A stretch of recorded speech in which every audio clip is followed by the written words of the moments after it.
Hello! We introduced mixed strategy profiles and their utilities last time. We now look at what makes a mixed strategy a Nash equilibrium. We are simply extending the idea of Nash equilibrium for pure strategies into mixed strategies. A Nash equilibrium in mixed strategies is one where no player is incentivized to change their probability distribution to gain additional utility. Here is our definition. A mixed strategy profile X bar is a mixed Nash equilibrium if, for each player I, the utility for player I in X bar is at least the utility of player I if they switch to any of their own mixed strategies Xi. Now we often omit the word mixed, so it is also a Nash equilibrium. Now this seems almost impossible to check. You need to go through all infinitely many mixed strategies for a player. One way of making this slightly simpler is through the use of a best response function. Here is the definition. Given a profile X bar minus I of all the other players, the best response function for player I, which is Bi of X bar minus I, is the set of all mixed strategies of player I that have maximum utility against X bar minus I. And here is the definition written in set notation. The same relation between equilibria and best response functions hold for mixed strategies as well.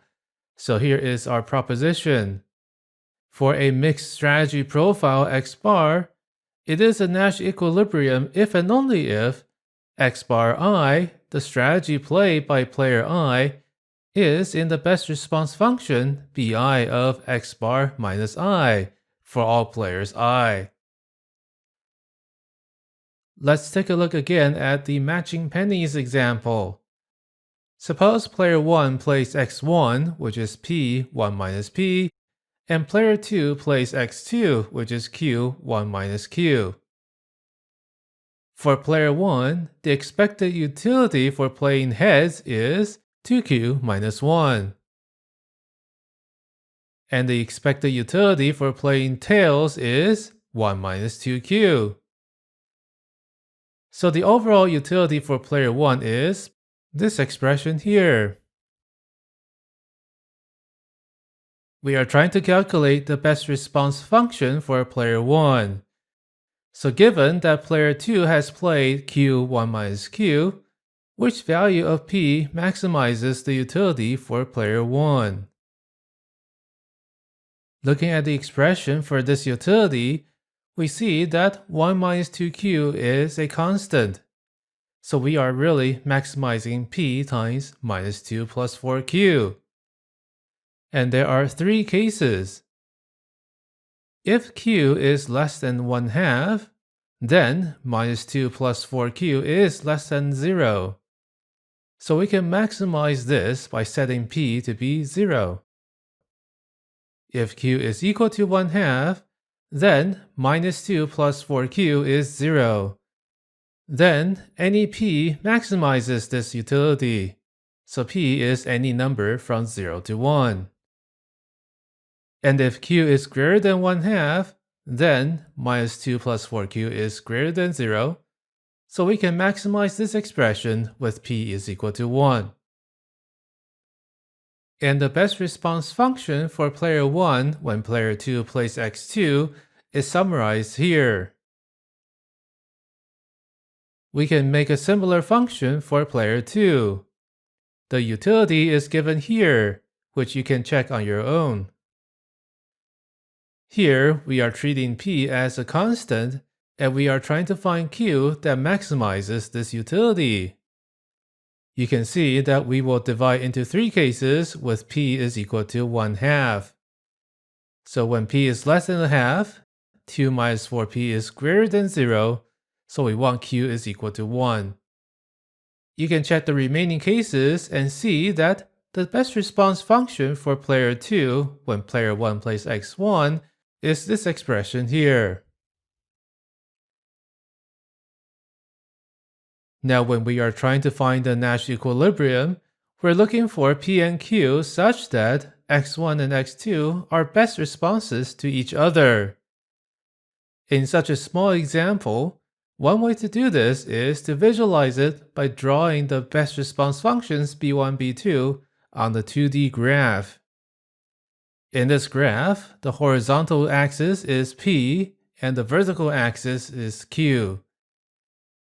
When drawing B1, we see that when Q is less than a half, P is equal to 0. So we can draw the vertical line segment like this.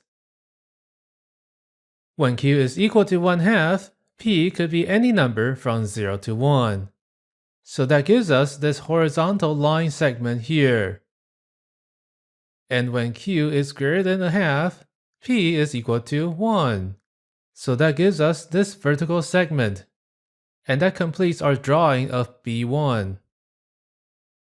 We can do a similar thing and complete this drawing for B2 like this.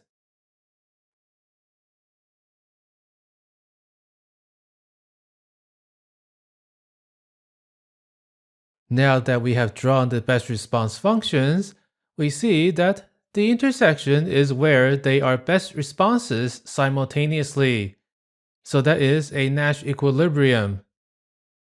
In this case, we see that they intersect at P equals a half and Q equals a half. So x1 and x2 being 1/2 and 1/2 give us our Nash equilibrium. And this is what we expect to happen in matching pennies. Each player will select heads or tails with equal probability. We will now quickly go through the same calculations for Bach or Stravinsky.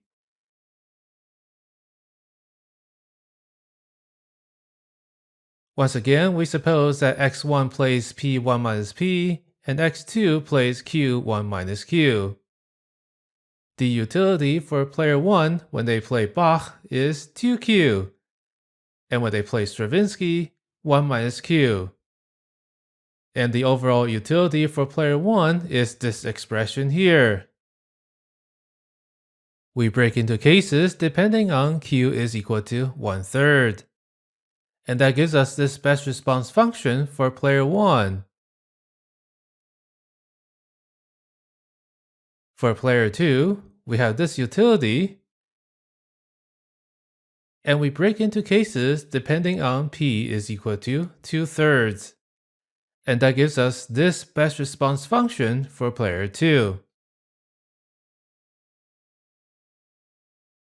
Once again, we will draw the best response functions on this graph.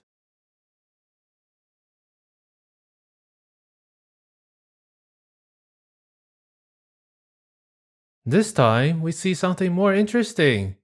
There are actually 3 intersections. One at P and Q equals to 0, one at P and Q equals to 1, and one at P equals to 2/3 and Q is equal to 1/3.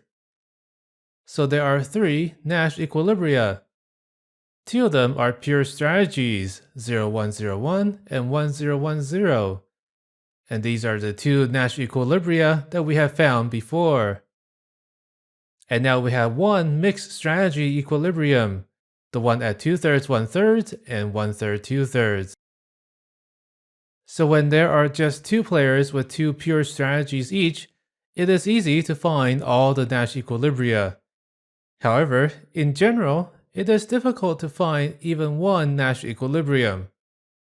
One tool that will help us in finding or verifying a Nash equilibrium is the support characterization, which uses linear programming to find possible zeros in the probability distribution.